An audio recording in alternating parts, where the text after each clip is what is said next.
Welcome to the Real News Network. I'm Paul Jay in Baltimore.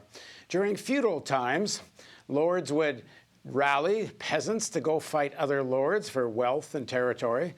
Whoever had more money and could better invoke God and king and country and love thereof could get peasants to go and fight for them, certainly if they paid more, and whoever had more money to hire more soldiers would usually win.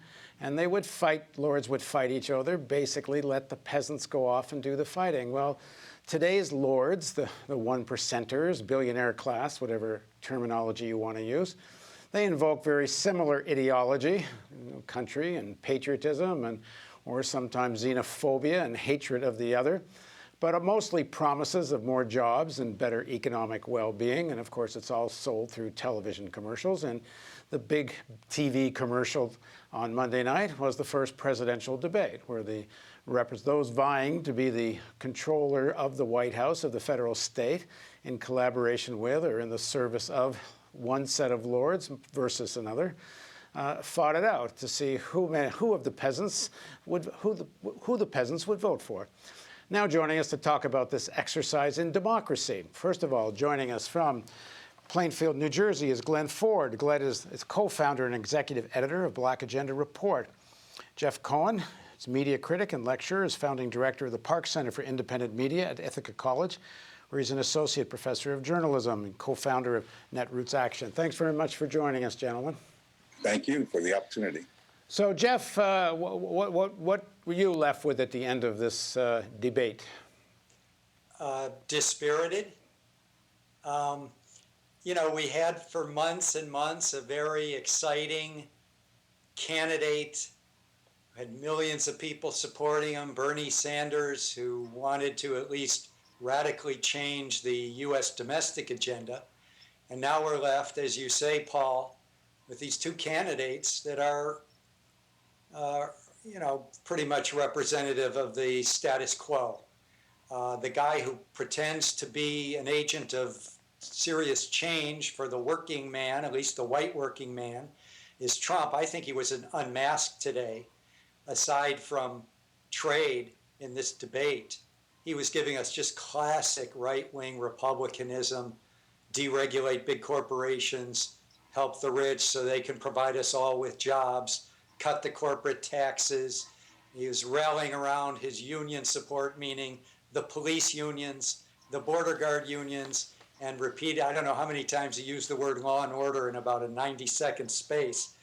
So it was a traditional right-wing Republican, and then he's up against a soft corporatist, Hillary Clinton. It's just very dispiriting. You hear all this talk about, will the candidates be fact-checked? Well, you had the moderator, Lester Holt, who began the whole debate with a big lie, saying that the Commission on Presidential Debates was nonpartisan.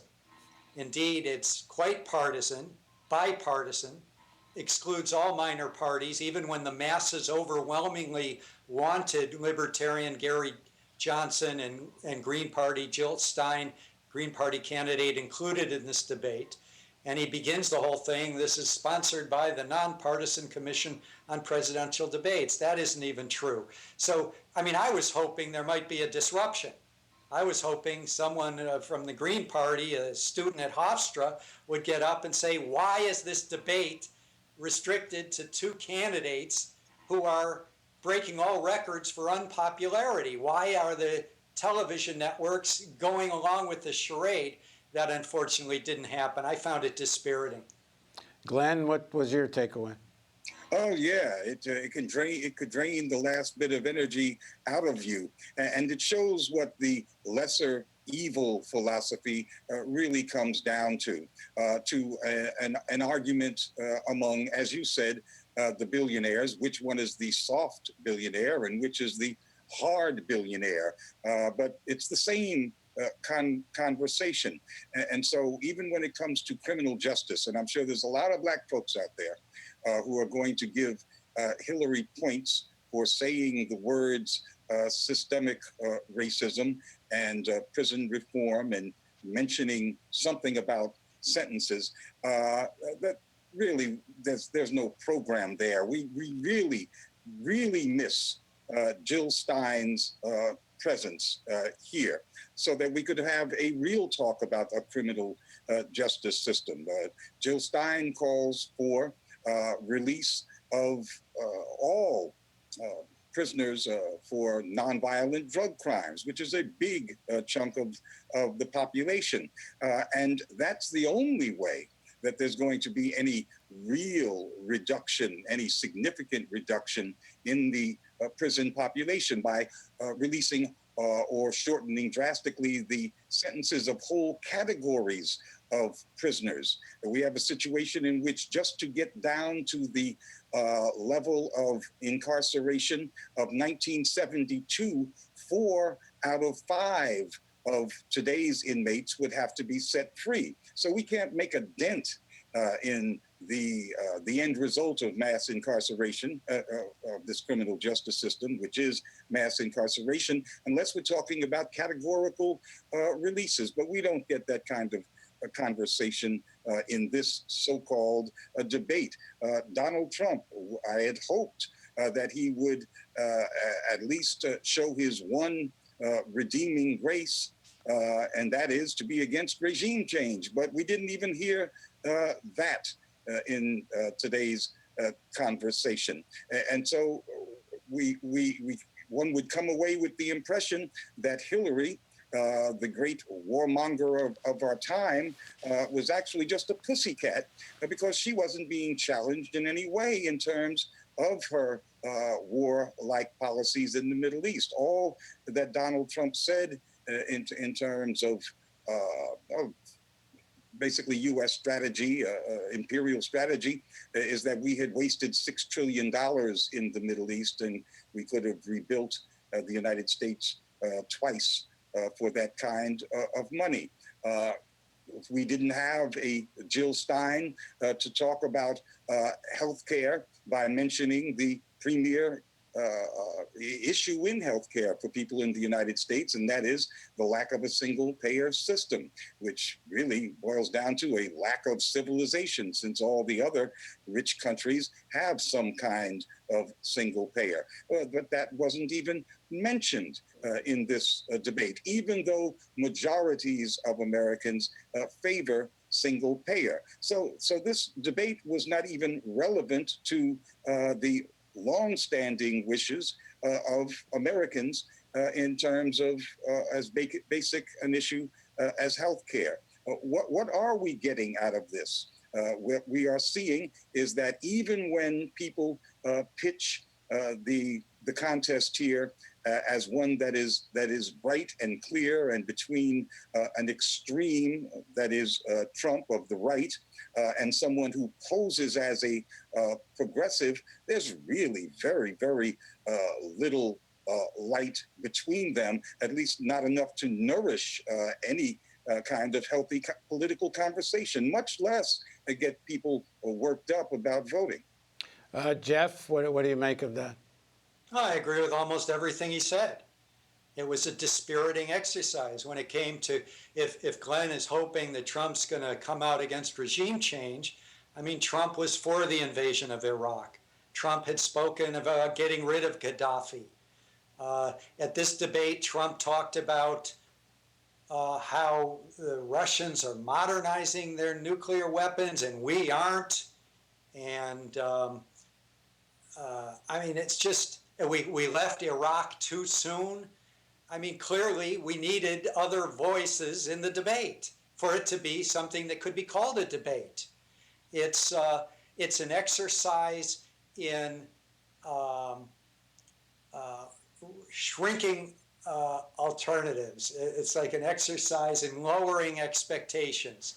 And what's interesting is, because there's such dissatisfaction with the status quo, and there's so much fear of the insurgent candidate, quote unquote, Trump, the polls of the mainstream media keep counting. Gary Johnson is 8, 9, 10%, Jill Stein 3, 4, 5%.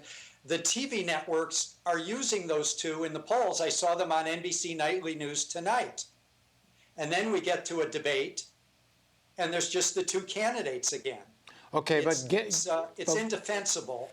And it's, again, the TV networks Right. working with the two-party system and their corporate masters of both.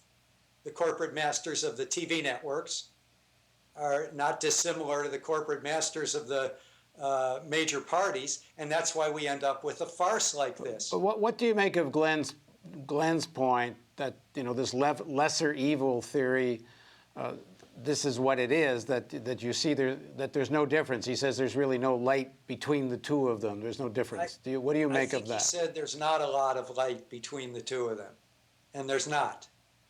I think if Bernie Sanders had not been in the race, we would not be hearing Hillary Clinton tonight saying that, you know, she's somehow against the Trans-Pacific Partnership. It was very half-hearted, but you wouldn't even have had that. And she did speak out for infrastructure jobs, green energy jobs, raising the minimum wage. I think a lot of that is the influence of Bernie, and he's gone. And you really needed other people on the stage. Now, if we're talking about the tactic of what I think people should do on the election day, if they live in a swing state, I would hold my nose and vote for Hillary Clinton, as Noam Chomsky and many others have suggested. But it's not a key issue. To me, the issue is, do we tell the truth about the political system we have? And do we tell the truth about the media system we have and the farcical nature of what happened in the debate, where the word poverty was not mentioned? In 9 Democratic debates this year, the word poverty was not mentioned. In this debate between Clinton and Trump, no one talked about, and no one was asked about, do corporations have too much power over the economy, over politics? Didn't come up. Goldman Sachs didn't even come up. I thought Trump was at least going to bring it up when Hillary was saying, why aren't you revealing your tax records, which is horrible. He's obviously hiding something, but so was Hillary with regard to Goldman Sachs and the speeches. So, I mean, yes, it's a dispiriting exercise. The key thing, I think, for progressives is to keep forming independent organizations. RootsAction.org has grown because of the Bernie insurgency, and we're making strategy, whoever the president is, for anti-war campaigning to go on in the next 6 months, no matter who wins in November and who takes office in January. So I think a key lesson of an exercise like what happened at the debate is that progressives has got to keep independent organizing going, keep forming organizations, building organizations, stay independent of the two major parties. But if you're asking me if I lived, and by the way, I live in New York. I voted for Jill Stein 4 years ago. I'll vote for her again in November. If I lived in Ohio and it was close, I could see myself holding my nose and voting for Clinton. Glenn? Now, you build the independent political parties and, of course, the social movements. You build those parties, however, by voting for them. That we will get the same result 4 years from now if we make these compromises with either with the duopoly in whichever form it's going to be. I don't know what the next 4 years is going to bring, but I know that there's going to be a white man's party, and I know there's going to, whether it's called the Republican Party or not, whether there's a Trump in it or not, and I know that the folks who go to the debate will be the ruling class's parties. And we'll have the same conversation all over again. And, you know, in terms of this being a ruling class billionaires conversation, even what is a lie or not it depends upon what your income bracket is. Hillary Clinton said that when she took over the job of Secretary of State, Iran was 3 weeks from assembling a nuclear bomb. Well, that was 2009. What is certainly is in the public record, and every legitimate reporter should know, was that in 2007 and again in 2010, all of the U.S. intelligence agencies, all 16 of them, unanimously agreed that Iran had no nuclear program at all. They said that in 2007 and appeared to have headed off a military action by the United States against Iran by the Bush-Cheney regime. And then they said it again in 2010 when Hillary Clinton had been Secretary of State for about a year. So she was just straight up lying tonight, as she has done about the same subject many, many times, in saying that she and her president stopped the Iranians from trying to get from assembling a nuclear weapon, when even her own spooks said there was no such program. But lies like these are not stopped by the New York Times and the Boston Globe and such, even though I'm looking at a New York Times article from 2012 that talks about just what I was relating to you. Yeah, I think there's no doubt that the facts are clear on that. The national intelligence estimates said what you just said they said. But to my mind, there's two critical differences that are significant. And it's not about who Hillary is, and it's not just about who Donald is. It's about the alliances and the sections of capital that they represent. And there is a difference both in terms of the extent to which they want to intensify the exploitation of American workers, the extent to which they want to break up unions. It's not about whether to do it, but there is some differences on how intensely to exploit, especially somewhat for electoral reasons. The Democrats depend on urban working Americans to vote for them. The Republicans depend more on rural and smaller town sections of the working class and other sections of the population. The law and order rhetoric, I think it's not without meaning. When he has Sheriff Clark, I think is his name, the sheriff of Milwaukee County, who spoke at the Republican convention, and Giuliani, who both essentially accused the leaders of Black Lives Matter for complicity in the murder and assassination of police in Dallas. The Iran deal, I think, is significant.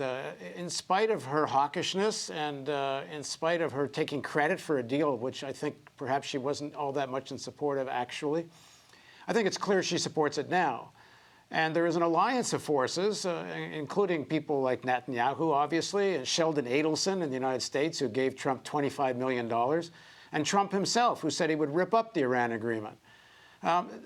There's some differences that are of significance. If you go back to the election of Obama and McCain, McCain was bomb, bomb, bomb, bomb, bomb Iran. I'm not saying there's anything wonderfully enlightened about Obama, but his view of how the American empire operates, his pragmatism, did lead to a deal with Iran, not a war against Iran. And don't you think there's given who Pence is, given who Giuliani is, given the people around Trump, that there's a more likelihood of ripping up that Iran agreement and actually collaborating with Netanyahu in an attack on Iran? I would say less likelihood with Hillary. Doesn't mean she might not have some other military adventure somewhere else. I'm not suggesting she's not doesn't have a big dose of neocon militarism. She does. Well, I'd have done your argument better if you hadn't used the Iran as an example, because in Iran there was no nuclear threat from Iran, and the intelligence agencies said so. Oh, I know. I'm not suggesting there was any nuclear weapons. There's no evidence there was, but that doesn't mean Israel and McCain and I think Trump and his allies don't want to attack Iran. It has nothing to do with nuclear weapons. They don't want Iran to have influence in the Middle East. The reason for attacking Iran was never about nuclear weapons. What you've just done is justify Obama and Hillary for mounting this offensive, and it was more than just words against Iran, simply because McCain and others and the Israelis were threatening immediate war. That doesn't make sense. I don't understand. You don't think there's a difference between immediate war and sanctions leading to an agreement? Those sanctions were illegal. They weren't justified. But that doesn't mean that they're not less than launching a war against Iran. Come on. First of all, I think it's just as likely that the fact that the intelligence agencies all unanimously said there was no threat had a deterrent effect on the Obama administration, just as it had clearly a deterrent effect on the Bush-Cheney administration, which most people consider to have been more hawkish. But it's difficult to go to war when all of your intelligence folks are signaling to you that they're opposed to it and will probably start leaking like a sieve. Well, it didn't stop Bush in Iraq. Jeff, what's your take on this? Yeah, I guess I had heard Glenn say that there wasn't a lot of daylight between them. I'm not willing to argue that point, but there are some obvious differences and especially the alliances that support each candidate. I'm probably the only one here that watches Fox News every night. And when I hear people say, oh, look at the neocons, even Republican-oriented neocons all endorsing Hillary, I ask them if they see who's endorsing Trump, because Trump's foreign policy people make Hillary's neocons look like Noam Chomsky. Well, if you watch... If that's the way we're going to measure folks by who's with them, then that's quite strange, because now I have to measure Hillary because you are willing to vote for her if you are a resident of some state. So the fact that you and I share some level of political agreement, therefore, should lead me to support Hillary, since you, under certain circumstances, would support her. And that makes no sense to me. No, I think you totally missed my point. My point is that the people advising Trump on domestic surveillance policy, domestic policing policy, international policy are people like Giuliani, Chris Christie, John Bolton. These are people that are really far out there on the right wing. They're the far right of the Republican Party. And a difference is that when Donald Trump says he's got endorsements from unions, it's the border guards unions, it's the police unions, and I'm sure he's going to get the prison guard union if he hasn't already.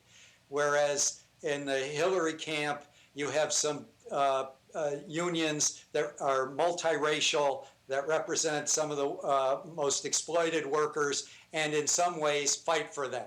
So there's different array of forces between these two candidates. Yes, you see, but my position is that those unions should not be supporting those corporate candidates, which do as little as possible for them, and certainly not enough to earn that support. So I'm not going to judge Hillary because some union folks who shouldn't be supporting her are. Well, I'm just trying to get at that there are differences in how these two candidates view a number of issues, and there's differences in who they listen to when they view those issues. Do I think that Hillary Clinton, if she's elected president, should be opposed on her domestic policies? As you said, Glenn, she's not even for single payer, which I think is a mark of an advanced industrial country. We should be ready to combat her from day one on domestic and international policy. That's what rootsaction.org is putting into place, strategizing today about that. But do I hope that Hillary Clinton becomes the president instead of this spiteful, petty, erratic, quasi-fascist named Trump? Of course. I think that's obvious. I don't see that it's debatable. I think the rot in the system has gone so far that it becomes very difficult to make these choices. They're certainly not bright line choices. There's no question that the Democrats have a cozier relationship, very cozy for the Democrats, actually quite chilly for the unionists, but have a relationship with unions. And yet, who is capable of passing TPPs and NAFTAs except the Democrats? The Republicans couldn't pass those things. It had to be these corporate Democrats who did. So who is the more effective evil, the term that we used to use. Who presents the greatest danger? Isn't the fact that we have these folks who shouldn't be supporting these corporate candidates, supporting them, actually the real problem?